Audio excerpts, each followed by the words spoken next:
Yan, welcome sa inyo dito sa channel ng Bentech. Paano gumawa ng USB installer gamit yung Ropus. No, kailangan ay i-download nyo muna yung Ropus. No, ito yung kanyang website, no. Sa taas, makikita nyo sa taas, no. Yan yung website nila. Then, pwedeng i-Google search nyo lang yan kung hindi nyo alam kung ano yung exact web address. Then, kung wala pa kayong installer ng Windows o Windows 11, pwede kayong mag-download sa Microsoft.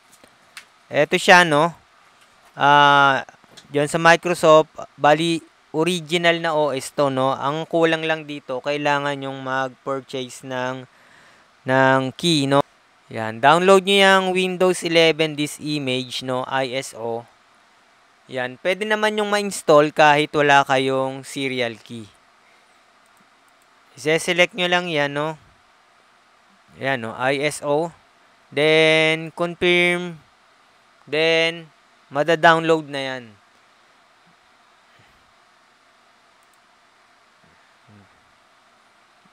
Kailangan pala pumili, no?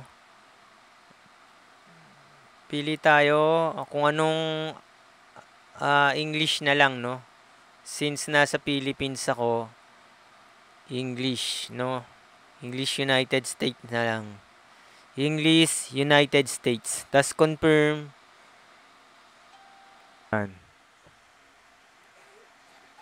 Then, pag na-click nyo yung 64-bit download, no? Depende yan kung ang inyong system supported yung 64-bit. Yan. Dito sa taas, makikita nyo yan, no? Pag mabilis ang internet nyo, mas mabilis din yung download.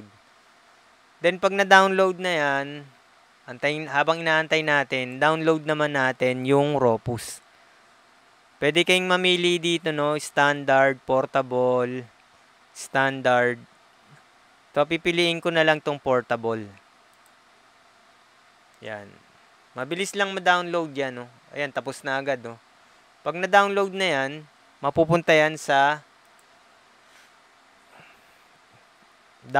by default nasa ano yan, nasa download folder. Then makikita nyo yung icon niya na USB. To mabilis din ma-download yung Windows 11, no. Ito na yung updated. Mai-install nyo pa rin yan kahit wala kayong serial key, no. To be follow nyo na lang yan na ayusin. Then pag na-download nyo na yan, double click nyo lang yan, yung Ropus. Tapos yes. Kahit no muna, no. Yan.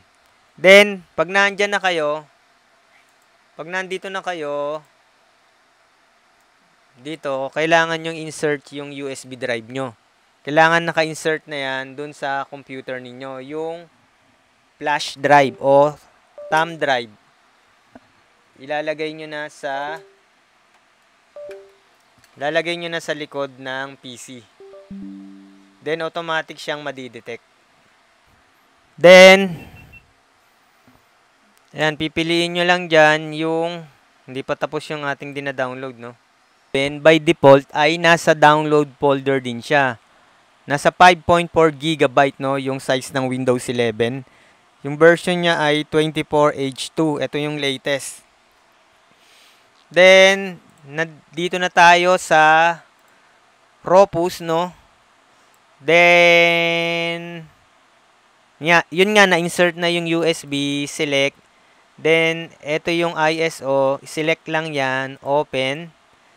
Then, ayan yung mga settings, no? UEFI, GPT, yung partition, GPT. Yan, pwede nyong palitan yan, no? Yung volume mo, no? Lagay natin dyan, Windows 11. Tapos, yung file system, naka NTFS. Yan, pwede nating, yan. Then, standard, no? Pwedeng Windows to go, no? Pwede ka mamili dito. Then, start. Then, dito, pwede natin i-customize yung Windows. No, remove requirement for 4G plus RAM. Yan, secure boot. Secure boot. Yan. Kasi minsan hindi ka makaka-install pag may requirement na ganito, no? Ayan, kailangan na itong remove requirement for an online Microsoft account, no? Bago ka makapasok sa Windows, magsi-set up ka pa ng Microsoft account, pwedeng alisin 'yon. Bali local account lang. Ayan, pwedeng kang maglagay ng local account, pwede mo tong baguhin, no? Depende kung ano gusto mo.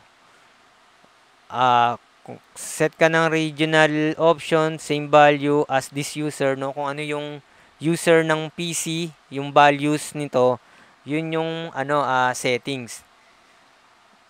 Ayan, pwedeng disable yung data collection, disable BitLock or automatic device encryption. No, hindi ko nagagalawin yan. Tapos okay.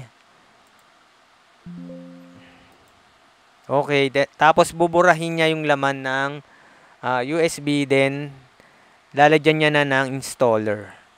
Hanggang sa matapos yan, mabilis lang yan, depende sa computer ninyo.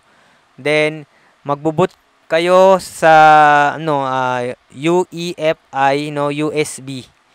No, babaguhin nyo sa BIOS yung first boot.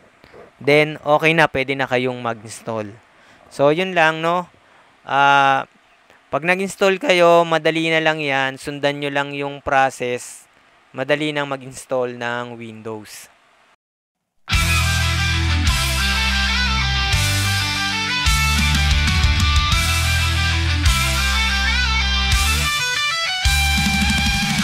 Isang araw sa buhay ko, printer ko sira na naman.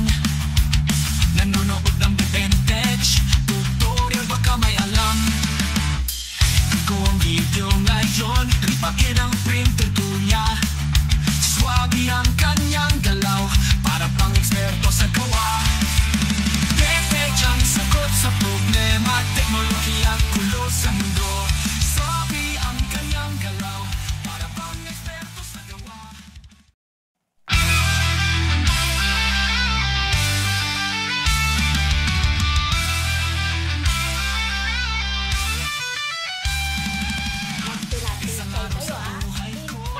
Kung ginagamit ko utak ko.